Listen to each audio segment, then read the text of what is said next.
news চেনেলত দেখা গৈ আছে যে সমূহ নিউজ চেনেলে হওক বা ইউটিউবাৰে হওক বা ইউটিউব চেনেলেতে হওক সমূহতে দেখা গৈ আছে যে অহাকালি হায়াৰ ছেকেণ্ডাৰী পৰীক্ষাৰ ৰিজাল্ট দিব অৰ্থাৎ অহাকালি মানে 21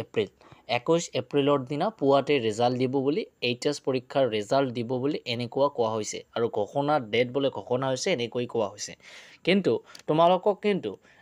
একেবাৰে ডেট ঘোষণা কৰি দিয়া নাই বা ডেট ফিক্সড কৰি দিয়া নাই কেৱল মাত্ৰ এইটোৱে কৈছে যে বিহুৰ পিছত দিম বিহুৰ পিছত মানে কি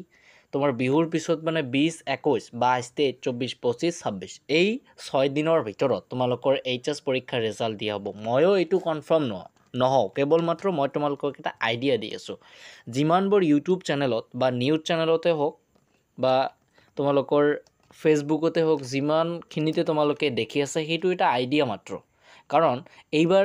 এইবাৰ নিয়মটো অলপমান বেলেগ মানে আগত যেনেকুৱা আছিল তেনেকুৱা নাই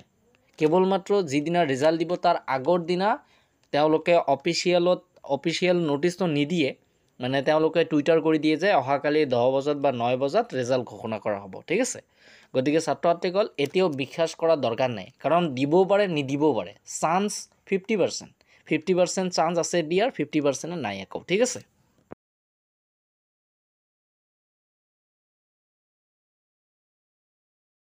মই এইটো নকম যে মই যি ভিডিঅ' বনাম সেইটোৱে সঁচা মই যি ডেট দিম সেইটোৱে সঁচা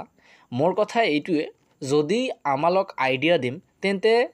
একেবাৰে থাম্বনেইলটো তেনেকুৱা হ'ব লাগে আৰু ভিডিঅ'ৰ অন্তত তেনেকৈ হ'ব লাগে তোমালোকে দেখা তেওঁলোকে কেতিয়াও নকয় যে আমালোকে কেৱল মাত্ৰ এটা আইডিয়া দি আছোঁ তেওঁলোকে এইটোৱে কৈ আছে যে অহাকালি ফিক্সড গতিকে অহাকালি ফিক্সড নহয় এতিয়াও তোমালোকে যিমান সময়লৈকে তোমালোকৰ স্কুলৰ টিচাৰৰ হোৱাটছএপ ষ্টেটাছত দেখা নাই যে অহাকালি ৰিজাল্ট দিব কিমান সময়লৈকে বিশ্বাস কৰাৰ কোনো প্ৰয়োজনেই নাই ঠিক আছে কেৱল মাত্ৰ সকলোৱে এটা আইডিয়া দি আছে তো ছাত্ৰ ছাত্ৰীসকল তোমালোকে বিশ্বাস কৰাৰ দৰকাৰ নাই কালি দিব পাৰে নিদিব পাৰে ঠিক আছে